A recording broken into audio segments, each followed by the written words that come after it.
Welcome to the debate. I'm your host Sana Maqbool with you once again at PTV WORLD, bringing you stories from around the world and within Pakistan as well. At the debate, as you must know by now, we take a look at all angles of the stories, try to give you different perspectives so that you can form a complete opinion and for something for which you don't have to go through any other news story or any other show. So at the debate today, what we have for you is two important topics. The first of which, of course, is concerning the situation in India, the growing intolerance in the country, the violations against religious minorities. We've discussed at length different minorities and the behavior by the Indian regime towards them. And it's not just Muslims or Sikhs, it's also Christians, it's also Dalits. And we've seen that this caste system and this hatred against minorities and the others is increasing in India. It's becoming more and more blatant, and there's more and more impunity regarding anything that is going on. We've seen actions against people who are not allowed any sort of freedom of expression at all.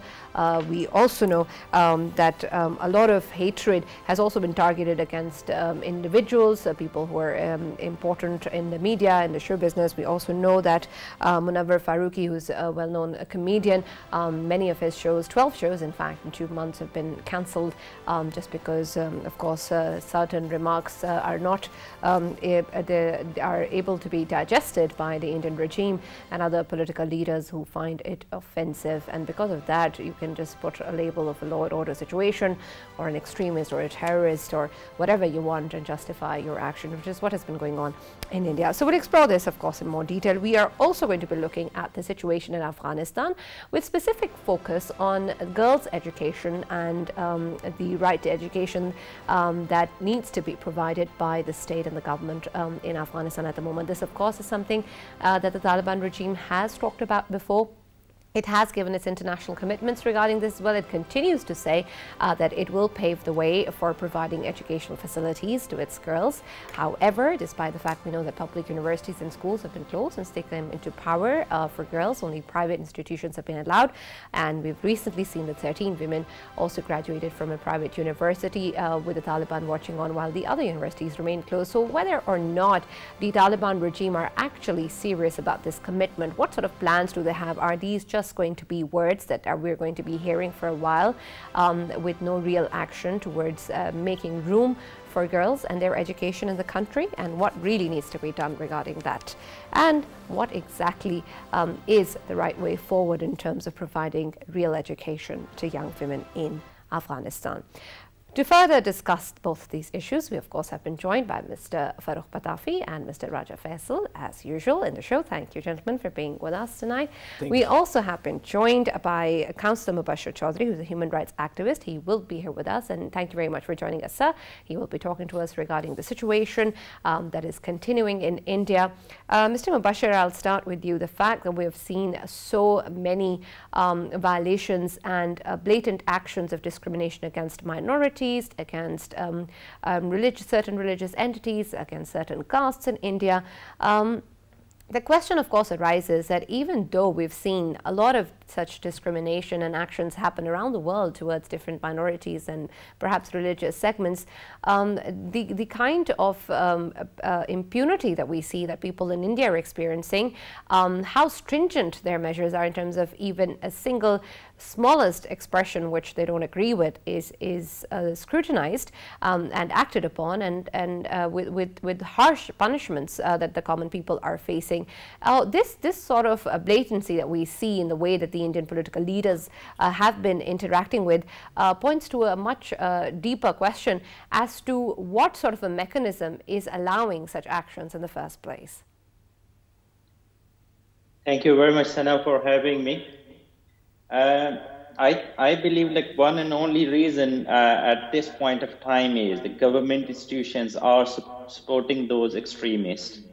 That is the key factor. Most of the human rights organizations gave that statement. Government institutions are directly supporting those extremist groups. And when we see behind the ideology why the government and the government institutions are supporting, then we see the BJP's leaders' history, Narendra Modi, and RSS ideology. So the world is world knows now, things are not easy. Not just for the Muslim. Muslim would be the starting target because it's the biggest minority in India. But eventually, as you explained in your intro, it is moving to the Christians, it is moving to the Sikhs, and it is even moving to the in Hinduism. Like there are minorities, and there are so it's basically moving all across. So it's not going to be good for India as a whole. And international world is looking at it, and there are a lot of human organizations. United Nations gives its concern, the UK government gives its concern, and the UN as well. Of course, everyone is concerned, but we need perhaps a bit more than countries or organizations voicing their concerns. Earlier, I was talking about Munawar Farooqi and what's been going on with their shows. Before we continue the discussion, let's take a look at this. So my name is Munawar Iqbal Farooqi. I was born and brought up in Gujarat, survived in Gujarat. ये joke मैंने 1 साल पहले डाला था YouTube पे, तो सब लोग पागल हो गए, राइट विंग वाले वो आउटरीच चालू हो गया, कैसे कैसे बोल दिया गुजरात क्या रहा, तो मैंने इसका सीक्वल जोक लिखा है. The sequel joke is, I think I survived because I believe government is not good in completing their targets.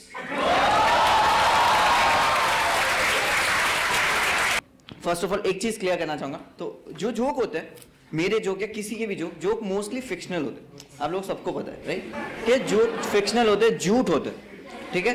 तो इस हफ्ते वेस्ट बंगाल में स्टेज पे खड़े रह के झूठ बोलने वाला मैं पहला गुजराती नहीं रहूंगा.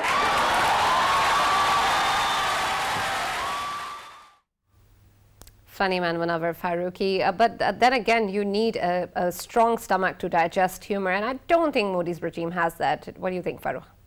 Right, it is not merely about Modi, it is about the nature of Indian society under the Hindutva regime. Remember that when we are analyzing something, we actually take two kinds of looks. One is system analysis and the other one is deep analysis. If you look at the deep analysis, why Hindutva regime has been successful to reshape the narrative will really shock you. And that is India's identity crisis. India is perhaps the only country in the world which has got everything. I mean, the previous Prime Minister, a PhD, a person who actually restructured the economy in such a way that it really flourished. That person was shunted to one side, and they brought, surprise, surprise, Narendra Modi, right? And after that, you have seen the kind of intolerance that has been going on. You are talking about Farooqi, who carries a Muslim name, and you are talking about a comedian whose job it is to actually poke fun at the authority. But let me ask you, there is a woman called Gauri Lankesh. What was her crime? She was shot point blank in front of her own house because she was critical of the Hindutva government. What is the fault of Sanjeev Bhatt, a policeman who was there in Gujarat when Narendra Modi was presiding over the riots that killed 2,000 Muslims, and at that time this man actually pointed out to the media that I was asked by Narendra Modi to be silent, to look the other way, so that the Hindus can actually take it out on Muslims, right? That person 2 years ago was sent to jail for lifetime for the alleged murder. He says he never committed and there wasn't any legal battle. There is another woman called Tista Setalwad, and she was a lawyer who kept on actually following up on Gujarat violence, and she has been hounded repeatedly. CBI, surprise, surprise, has been invading her house. So India's identity crisis, the way a country which had everything going for it, somehow decided to go so insecure that it calls everyone who pokes fun at the Prime Minister or the hard right groups like Hindutva groups, RSS and others, they are called anti-nationals. What astonishes me is the fact that this naked truth is before everybody in the world, and yet nobody actually takes notice. Why? That is the big question, Farrukh, and we'll talk more about that, but let's take a look at a few other clips of Munawwar Farooqi before we continue our discussion. 2019 24th में एक movie release हुआ था, PM Narendra Modi.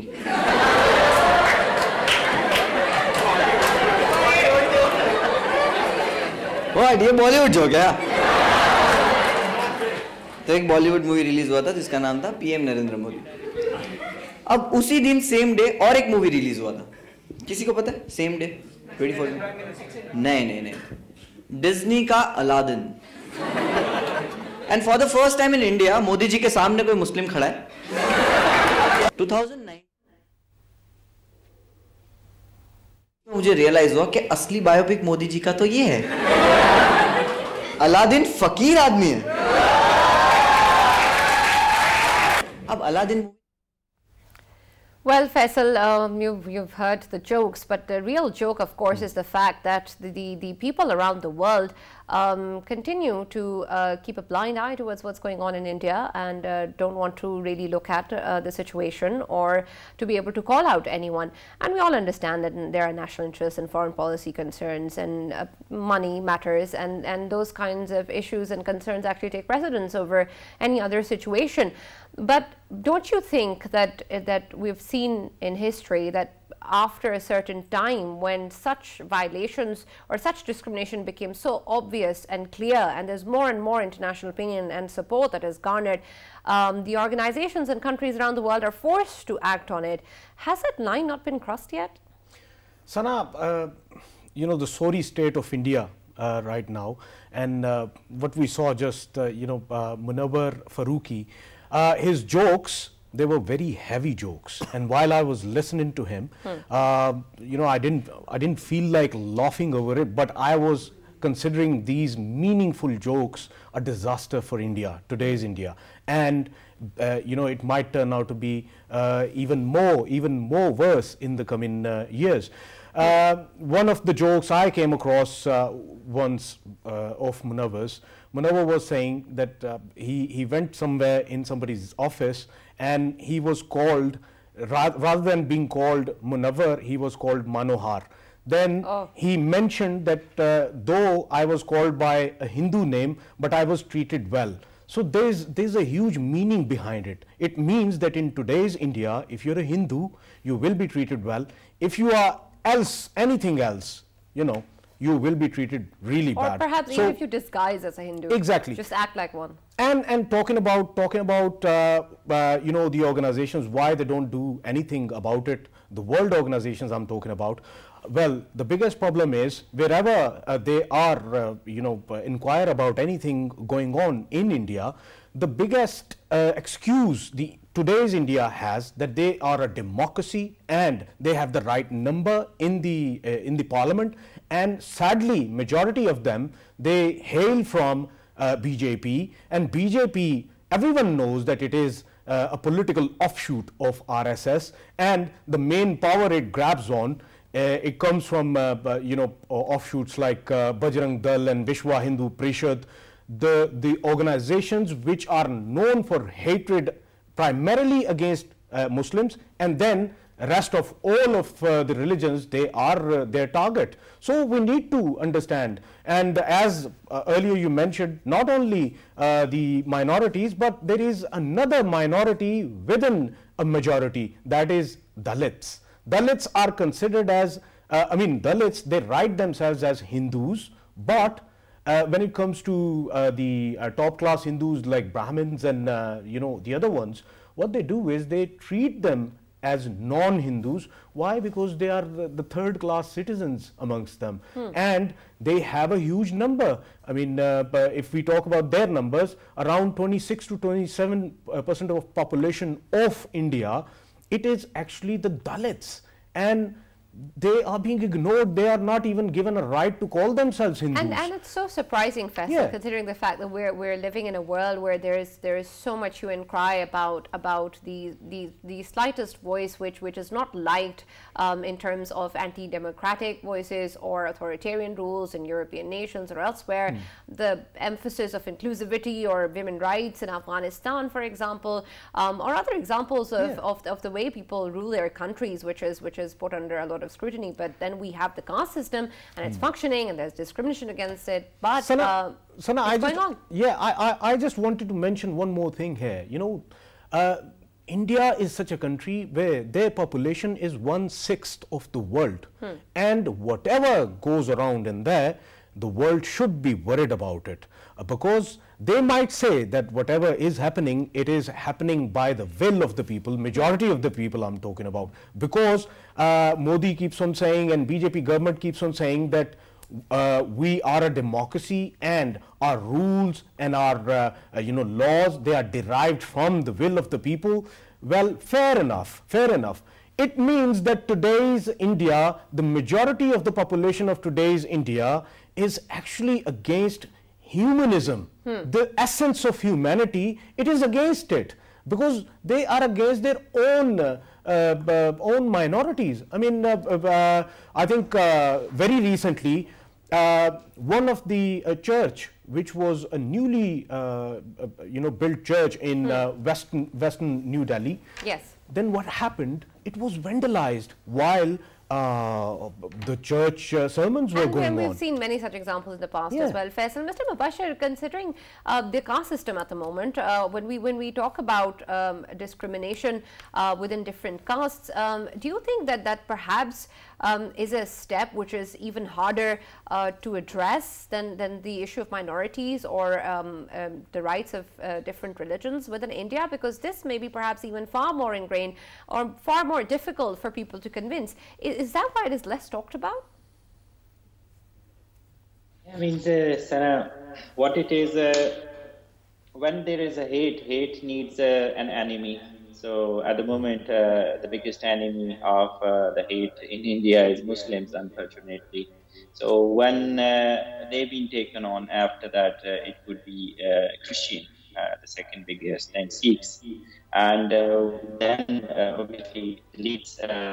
So all of this is basically when you take away the concept of like as a nation, and the nation is being built with many numbers, many different characters, and so when you try to discriminate like good and bad, so these type of things do happen, and unfortunately it is happening, and it is happening for a reason in India, because the way Narendra Modi came into power, so obviously his main manifesto is like, we don't want secular India, we want an India led by the Hindus, and in order to deal with it, they first need to suppress those minorities.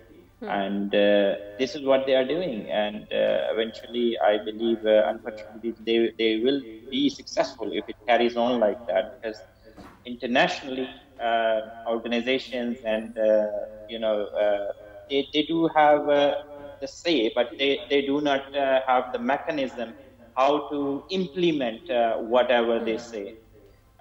Because at the moment, like when they do decide, for example, the best way is like if they do feel some countries are not acting according to what the way they should, like to treat the human rights, they should be the way like to close the trade ties and things like that. But nobody is looking at it right now. Obviously, they do concern that yes, this is happening, but just saying is not enough, I believe. Ultimately, there's some actions needed. Right, absolutely. Thank you very much, Councillor Mubashir Chaudhry, for joining us and talking to us about this very important issue. Before we conclude, Farrukh, we also know that the National People's Party's leader has called for a repeal of the anti-Muslim law, CAA. Right. Does that point towards a significant change in the way things have been going on in India? Would you expect a BJP ally to do something like that? Right. India actually is, when you talk about the electoral politics, it is a never-ending circus. India has many states, and in every state, sometimes there is an election that is going on. coming up very soon are two elections, one in Punjab and one in UP. So we have seen some concessions being given to the people of Punjab, particularly when it comes to farmer laws, right? But that doesn't mean that they are going to, or Hindutva brigade is going to change its own spots. The way the cow vigilantes have actually spread in the country is astounding. In UP, most of the farmers are giving up farming because cows actually are not allowed to be touched, and they actually enter any farm and they can destroy it. We are talking about livelihoods and lives. And then Muslims, if they are trading even in buffaloes, they are haunted, and then they are killed in public, lynched. But that is not all. Earlier, Faisal was talking about their parliament. Don't get me started on India's parliament. There is a report that 33% of Indian parliamentarians are all, facing some criminal charge, and they are not qualified either. Regarding Christians, I tell you something very sad that has been happening recently. There is a story from Wire India, and they say that in the first 9 months of this year, there have been 300 episodes of attacks on Christians in India, right? So the Christian bodies all over the world that keep on raising the issue about their rights in Muslim countries should be doing that as well, but should also take a look at what is going on and this theater of bloodshed that is going on in India, right? Absolutely. And while we are talking about all these matters, let me also very humbly point out that when it comes to comedians, it is job of a comedian to be out there. Remember Kathy Griffin, when Donald Trump was president, she actually came up with a severed her head of an effigy of his and then photographed.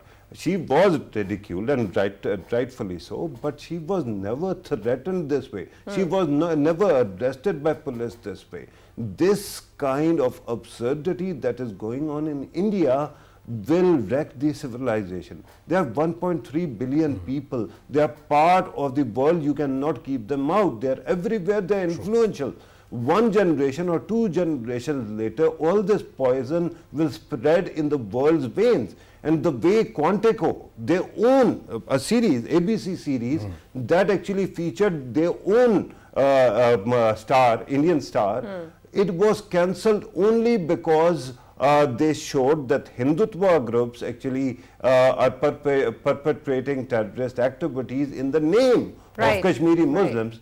And that was cancelled just like that. And nobody even mentioned it. You're absolutely right, Farrukh, that the poison has already spread to quite a large extent. And we know that this is what the Indian media has also been feeding, and the whole operation that has come forward as well. But then again, the point is that the real consequence is still not there for the Indian regime.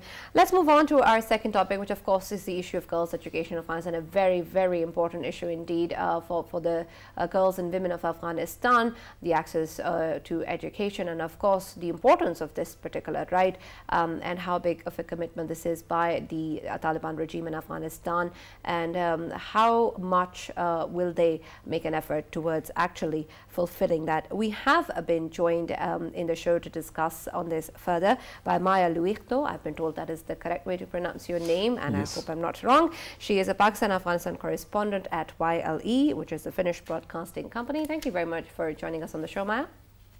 Thank you for having me. Absolutely. Yes, Sana, let me ask the first question. Why we brought Maya today? Because she's the most relevant guest we have today. If we talk about the previous regime, she has been to Afghanistan, and she has actually covered from there, and she has been covering really well. And as soon as the Taliban took over, Maya had the liberty to be there, and Maya covered everything from there, and she has exclusively covered on certain women-related issues as well from there. So Maya, my first question to you is, looking at the previous regime and looking at the Taliban regime right now in Afghanistan, how do you see things progressing in terms of women's rights? Well, that's a very good question. But I would say that if we look at the situation during the previous regime, I mean, obviously there were problems there back then as well. Um, in terms of like, of course, it's true that more girls were going to school post, 2001, because under the previous Taliban regime, girls were not allowed to continue their education. So now at least they had the choice, at least in many areas, to pursue education. So in that sense, there was a change, and women were able to, go to work and so on. But then there were, I mean, many areas in Afghanistan where, because of the conservative culture, many girls were not going to school, and also, just because of the war. I mean, many areas, even boys' schools weren't open because of the conflict that was going on there. And then, of course, in the West, this whole achievement that girls were now going to school in Afghanistan, that was like kind of, it was always like kind of highlighted as one of these successes of the past 20 years. But then we also have to take into account that the numbers that we were getting from the previous government, not very reliable. I mean, in 2017, the Ministry of Education had to actually admit that what they had said previously, that I think it was around 12 million kids were going to school, according to them, that was actually not correct at all. That the real number was around 6 million. So that's a very big difference, obviously. And yeah, I mean, obviously a lot of corruption was happening. There were ghost schools, ghost teachers, and so on. So it's kind of hard to assess how big of an achievement this really was. Now that the Taliban have come back into power, there's been a lot of mixed messaging. There is still no clear policy. There have been many, different statements by different Taliban leaders. But yeah, so far, I mean, in certain areas, girls have returned to school, also secondary schools. In certain areas, they have not. And now, very recently, we heard Sohail Shaheen say that by March, all girls will be back to school. So a lot just remains to be seen still. Right. Allow me to put a question to Ms. Luachto as well. But regarding what you were saying earlier, the numbers, they are important. At this moment, do we have any idea how many of the girls are out of the educational system who were actually enrolled and are not going there? And simultaneously, while you are going to answer that, and where to access all the relevant data, because it seems that a lot of things that we keep on seeing in the media, international media, is basically kite flying because we don't have the facts with us, or many of us might not.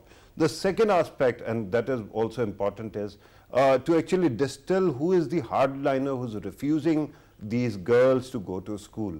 We understand that Taliban also come in many shades, right? So which group particularly is opposing their returning to school? Okay, so I'm just going to start with the numbers. I don't think there's any reliable data available at the moment, especially right now, because, I mean, still we're dealing with it's an interim setup. A lot of things are still being figured out by the Taliban. I don't know. There aren't numbers available at the moment. Can we extrapolate? Can we extrapolate? No, I don't have the numbers, unfortunately. I'm unable to answer that question, unfortunately. But with regard to the Taliban, I don't know which group of the Taliban is opposing education. I'm not sure if this is even necessarily the case, if there is like any opposition as such to girls going to school. There might be, But I think it's more of a cultural issue because the Taliban are also in certain ways a product of the ultra-conservative Southern Pashtun culture in some ways. Of course, there are also like religious and political aspects there. It's not just Pashtun culture, but yeah, I mean, I think the main issue is that in many areas, families in general don't really see the value in sending their girls to school. And that is something that would need to be addressed first. And like certain issues with regard to like security, because you know, like if girls have to walk a long way to get to school, their parents are not going to be, you know, okay with that. They're going to have certain concerns. And now the Taliban have also been talking about like, okay, like we don't want like male teachers to be teaching girls. Okay, that's also probably something that many conservative communities would be concerned about. So maybe if they can somehow manage to address these issues, then maybe somehow more girls might be able to go to school. But again, I mean, in a society which is really rural, I don't know if a lot of families in these remote areas would really see the value in putting their girls. So Maya, considering the fact that, of course, now we have the Taliban in power and they're in control of the regime, and they have the responsibility to providing education to girls and protecting rights of their citizens. They have been claiming such commitments. So even though if we talk about the culture that exists, or a culture that the Taliban have been born out from, at the end of the day, right now, the government in Afghanistan needs to ensure that this happens. And for that, do you think, are there measures that are being taken to actually counter such culture, to help facilitate the girls' access to education? Or do you think, could there be a possibility of measures taking to actually enhance that, to actually making sure that perhaps that doesn't happen, while at the face value, the government is able to say that it is opening up access to educational facilities? I mean, again, like the government, the Taliban government needs to convince the families that it is safe to send their daughters to school in all areas, and ensure also the security, because they are in charge of that now as well. Now, you know, again, there's been so much mixed messaging from the Taliban, and there's also a lot of confusion as to why are so many secondary schools for girls still not open. So what are the reasons? Is it just because there aren't enough female teachers available? I mean, even in Kabul, the secondary schools are not open yet, and you would think that in the capital you would have enough, you know, female teachers available. Again, teachers haven't been paid for months. There are many different issues there that definitely need to be addressed. And if we look at the economy of Afghanistan, which is, you know, I mean, it's terrible right now. And if you're not going to let girls go to school, if you're not going to allow women to get educated, then, I mean, that economic situation is not going to get any better. Because then half of the population is not going to be able to, you know, enter the workforce. So, yeah. Maya, I had another question for you. Today, I think it was very pleasant to go through a couple of statements. Number one, it was that in one of the privately owned universities in Kandahar, they had, you know, they have awarded degrees to the females. And the other thing is that the government, the Taliban themselves, they are up to encouraging the education for the females, and wives are coming from there. But as you have earlier mentioned, that there are cultural barriers that they have to cross, and of course them cultural barriers, it would require huge amounts of sums, and the money, of course, that would matter a lot. Do you not think that if the organizations, education related organizations throughout the world, they start helping Taliban in terms of if they are encouraging the female education, then they can help Taliban to make it happen. And if it is so, then it would be a win-win situation for not only the world, but of course the females from Afghanistan as well. Sure. I mean, of course, that would be the ideal situation, but I think there's still a lot of hesitancy among the international community to fund the Taliban directly, so I don't see that happening anytime soon. They're probably going to try and find ways to fund girls' education through other avenues, like maybe, I don't know, through like organizations or something of that sort. I don't see that money going directly to the Taliban as of yet, especially in a situation where all the secondary schools are still not open. But as you mentioned, private schools have been and private universities have been allowed to operate. So in that sense, of course, we're not talking about a blanket ban on girls' education by no means. So these are definitely encouraging signs, but yes, funding is needed, but figuring out how to get that funding there is going to be a challenge. Yeah. Right, Farrukh, you had a question? No, I just wanted to add here, if you allow me. Of course. Yeah. Right. Regarding, let me tell you, Sana, and of course, our honorable guest as well, that although I cannot speak for women because of my gender, and I understand that there are two bright women already present on this forum, but as a father of two girls, I tell you that past 3 months have been more or less a hell for me. The way I've seen people being helpless. I tell you, there is one thing that is very serious. For 20 years, there was a relative calm. There was a facade that something is going on and there's peace.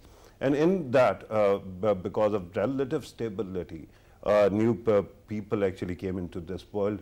Around 45% of Afghanistan's population is under 14 or slightly over 14. You can imagine how many people didn't know what Taliban are. So the day they took over, it was literal panic. And I know it because many of the girls who were actually my student as well, because of the exchanges, they kept on texting and messaging. So it is very important at this moment to realize this. I could feel the helplessness of their parents who actually promised children that they are going to offer them moon and sun and the stars, and all of a sudden the reality starts crashing and they cannot deliver, right? At this moment there is a huge problem with the interpretation of these laws and opportunities, and I think Taliban's government can offer a great opportunity as well, because they are the hardline version of Muslims to whom people like me might not actually qualify as good Muslims, but if they can be convinced, then there will be an osmosis of realization that women cannot be reduced to houses, right? At this moment, what they have done is taken out two critical chunks out of the entire food chain of job supply and education of girls. 12 onwards, before college or university, those girls are not going to the school, and then there is this ministry, they abolished, and it has been replaced by Vice and Virtue Ministry. If they actually want women to work, and then they want women to actually progress, they'll have to actually allow it. I keep on saying this because at this moment Taliban might see themselves as merely Taliban, but right now all over the world, especially where there are people who don't understand Muslims, Taliban are seen as a Muslim element, right?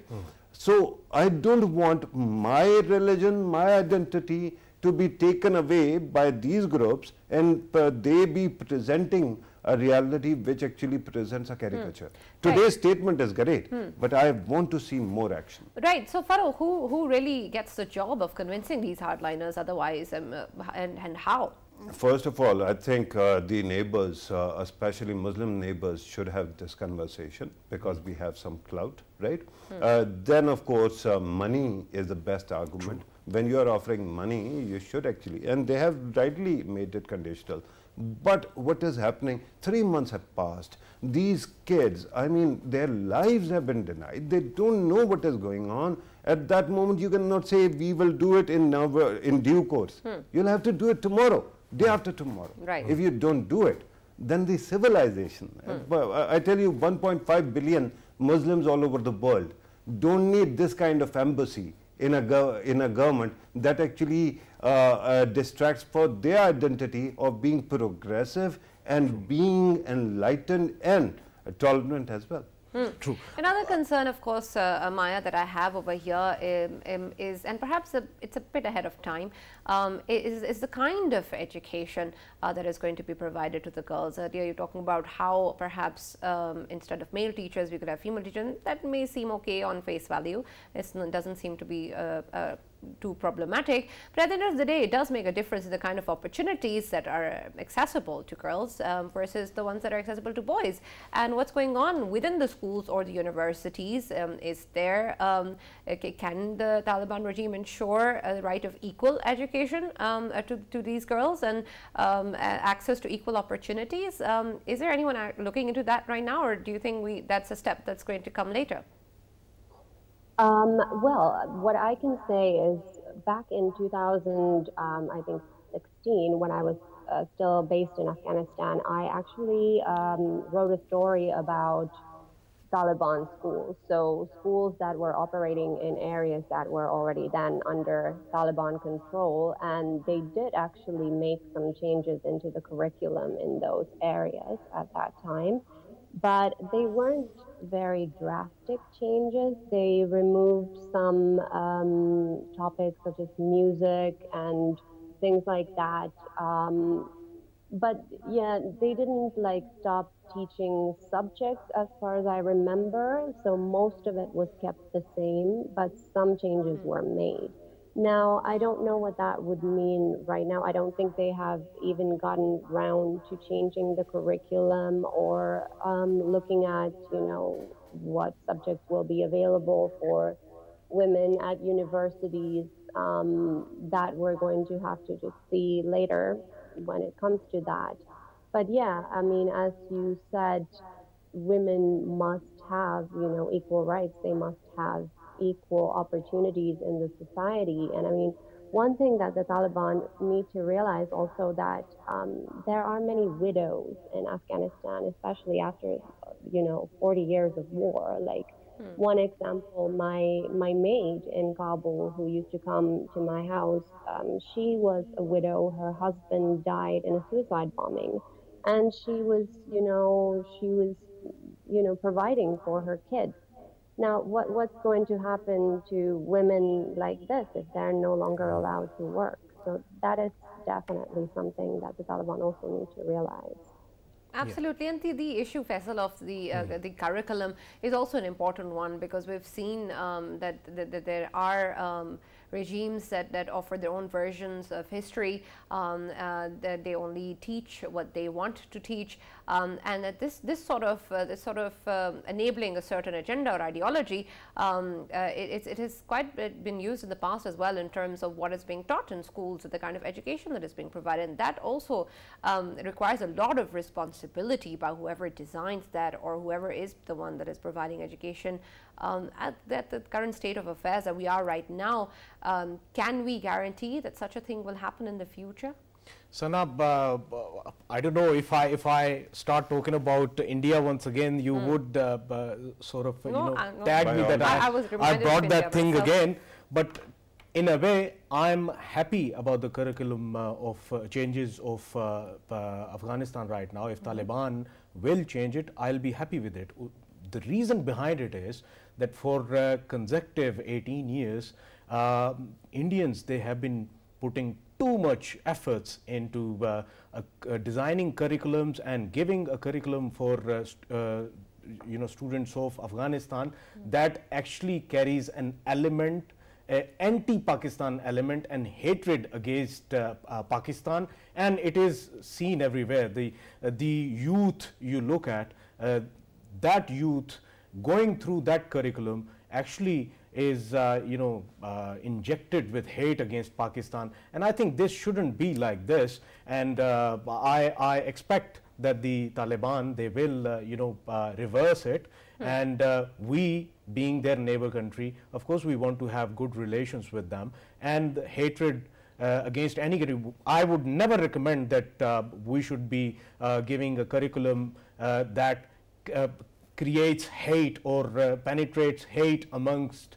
the youth of Afghanistan against India. I would never do that, but Indians did it purposefully just to dent Pakistan on the Western Front. But looking at and by the way, it was really nice that we had Maya today, and she had highlighted, and to me, I think the most important thing right now is that after the transition of the regime and Taliban coming into power in Afghanistan, the first and foremost thing was that they maintained peace, and then we kept on hearing from itsy bitsy Modia media that lots of things were going on against women, but to me, I think we hadn't been seeing anything coming from Afghanistan side of such nature.